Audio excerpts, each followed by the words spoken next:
साताऱ्याच्या एका लहान गावात जन्मलेला रोहित देशमुख नावाचा मुलगा आपल्या कुटुंबासोबत अत्यंत साध्या जीवनात वाढत होता. वडील पोस्टात कामाला होते आणि आई गृहिणी. घरात शिक्षणाचं खूप महत्त्व होतं. लहानपणापासूनच रोहित हुशार आणि अभ्यासू होता. गावातील जिल्हा परिषदेच्या शाळेत त्याने प्राथमिक शिक्षण घेतलं. शाळेत असतानाचा त्याला पोलीस अधिकाऱ्यांच्या गणवेशाचे आकर्षण वाटायचे. गणवेशातले अधिकारी पाहून त्याच्या मनातही एक स्वप्न रुजलं. एक दिवस आपणही IPS व्हायचं. पण त्याचा हा प्रवास सोपा नव्हता. शालेय शिक्षण पूर्ण करून रोहितने पुण्याच्या फर्ग्युसन कॉलेजमध्ये पदवी घेतली. तिथे शिकताना त्याला स्पर्धा परीक्षेचा परिचय झाला. त्याने UPSC परीक्षेबद्दल अभ्यास सुरू केला. सुरुवातीला त्याला खूप अडचणी आल्या. इंग्रजी माध्यमातील अभ्यासक्रम समजून घेणं कठीण जात होतं. पण त्याने हार मानली नाही. तो दिवसाचे 8-10 तास नियमित अभ्यास करू लागला. पहिल्या 2 प्रयत्नांत त्याला अपयश आलं, पण त्यातून त्याने खूप काही शिकलं.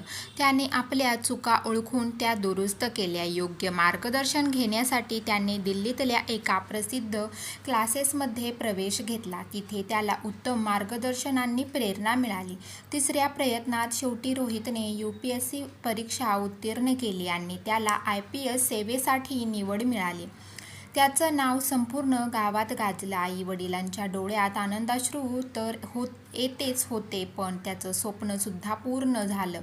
रोहितची IPS परीक्षणाची सुरुवात मसूर येथील महाराष्ट्रात एक जिल्हा पोलीस अधीक्षक म्हणून नियुक्ती मिळाली. रोहितने आपल्या जबाबदारीचं गांभीर्य ओळखून कामाला सुरुवात केली. गुन्हेगारी रोखणं, कायदा व सुव्यवस्था राखणं, जनतेशी संवाद साधणं या सगळ्या गोष्टींमध्ये तो सक्रिय राहिला. त्याच्या कामाची दखल राज्यस्तरावर घेतली गेली. आज रोहित अनेक तरुणांसाठी प्रेरणास्थान आहे. तो विविध शाळा विद्यालयांमध्ये जाऊन विद्यार्थ्यांना मार्गदर्शन करतो. स्वप्न मोठं पहा आणि त्यासाठी झटत राहा, असे तो सांगतो. शेवटी रोहित देशमुखसारख्या मराठी मुलाने गरिबीतून, संघर्षातून चिकाटीने आणि समर्पणाने IPS अधिकारी होण्याचं स्वप्न साकार केलं. त्याच्या जिद्दीमुळे आज तो हजारो तरुणांसाठी आदर्श बनला आहे. हा प्रवास हे दाखवतो की कुठलाही पार्श्वभूमी असला तरी स्वप्न पाहायची आणि ती साकार करण्यासाठी प्रयत्न करायचे. यश तुमचंच आहे.